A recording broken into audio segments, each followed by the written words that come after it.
Coming up on Philadelphia 76ers Now, Woj named the Cleveland Cavaliers as a team to look out for in a Ben Simmons trade. All that coming your way, but first, yes, Christmas is in the rear view, New Year's right around the corner, and it's cold right now in Philadelphia. I was back home for the holidays, went for a run on Monday in the snow. But you can never look ahead too far as the summer. You're going to the Jersey Shore, you're going to the OD and Sea Isle. How about this Mitchell & Ness tank top, thanks to our friends at Fanatics, that is available right now for 79% off, only $17. You go to the OD, you take down a hurricane, you get those beer muscles, you're looking good for the ladies out there. You'll be looking swagged out in the Sixers tank top. Get it right now, chatsports.com/Sixers tank. That link available in the comments section as well as the description.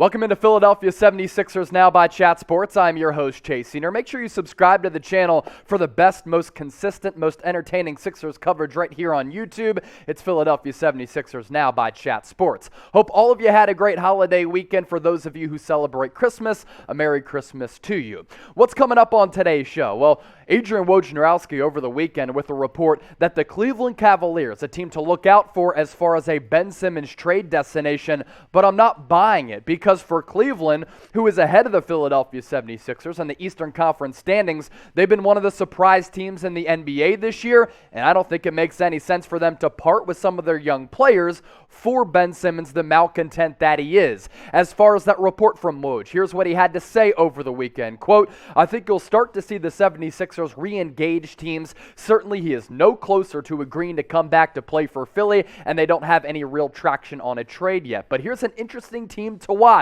The Cleveland Cavaliers, who before they went on this really incredible start to the season, had been engaged in talks about Ben Simmons. They've got some really intriguing assets, either in a straight deal or perhaps a 3 or 4 team deal.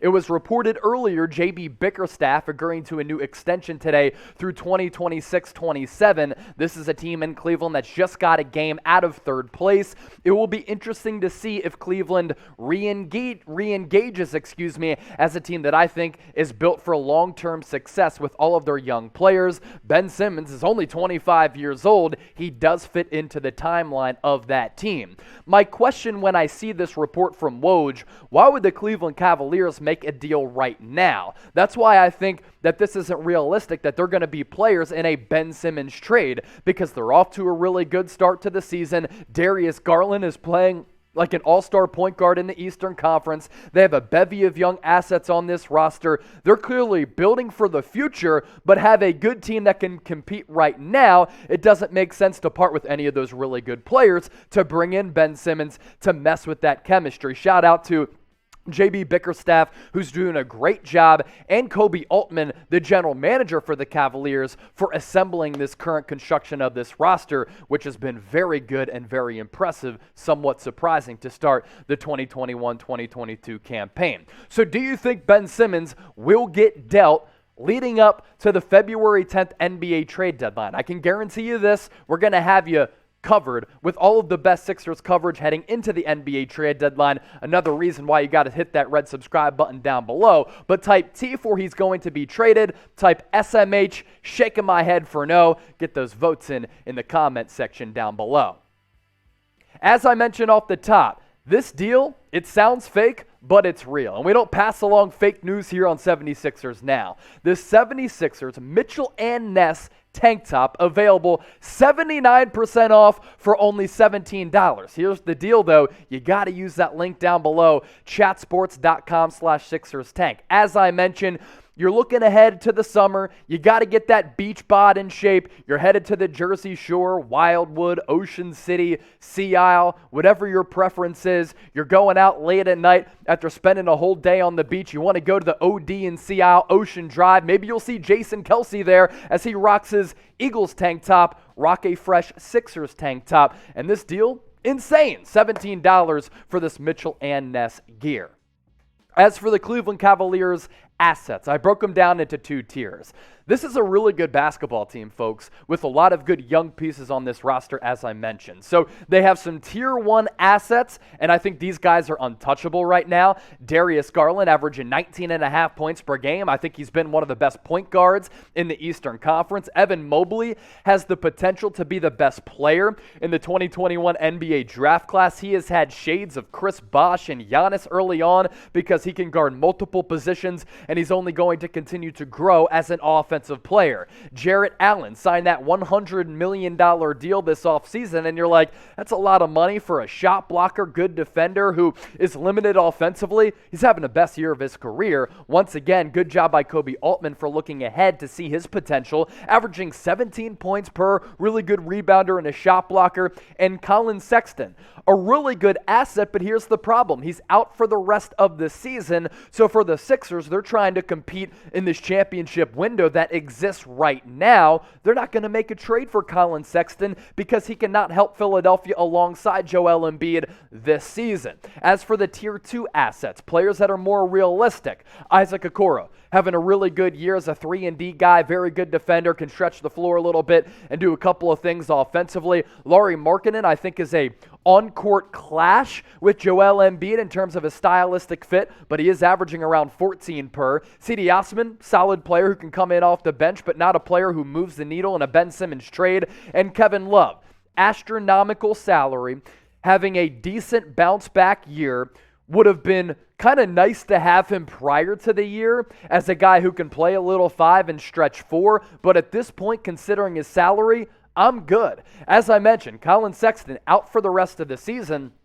Before the year, I would have possibly entertained this deal. I think he's a pretty solid player who in the future could be a borderline all-star. He has a qualifying offer after this year. I don't think that the Cavaliers are going to extend a long-term contract extension to him because when he was on the floor with Darius Garland, it didn't work. So I think he might be a free agent in the future, but as I mentioned, this is the problem. You want a player right now who can help you this year alongside Joel Embiid to help you compete in the East, to try to go after a Larry O.B. that you haven't brought back since the 80s when Dr. J was throwing down haymakers at the Spectrum.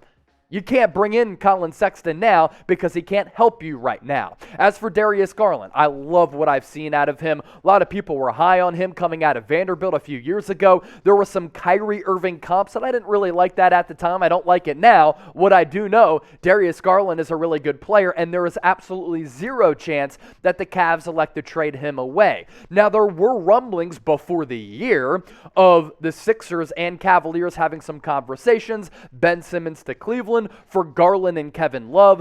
Can you imagine if Daryl Morey pulled the trigger on that deal at that point? Would have been fantastic value for Philadelphia considering the player that Garland is right now. And you're looking at a situation where Daryl Morey has been stubborn in these trade talks with Ben Simmons. He could have had potentially DeJounte Murray of the San Antonio Spurs, maybe even Darius Garland of the Cleveland Cavaliers. Both of those guys having career seasons, both of whom could be all-stars in the West and in the East, and you could have gotten potentially one of those guys for Ben Simmons. That's a missed opportunity for Philadelphia. The Cavaliers right now, 20-13 on the year, 5th in the East, ahead of Philadelphia, having a really good season. They're not going to break apart this crew because this is a good squad who can compete this year, and they've had a couple of really good wins on the resume. At the end of the day, I think this is a bad Woj report, and you don't know what he's getting fed and from whom. Could it be from Rich Paul and Clutch feeding him this information to try to up the value for Ben Simmons because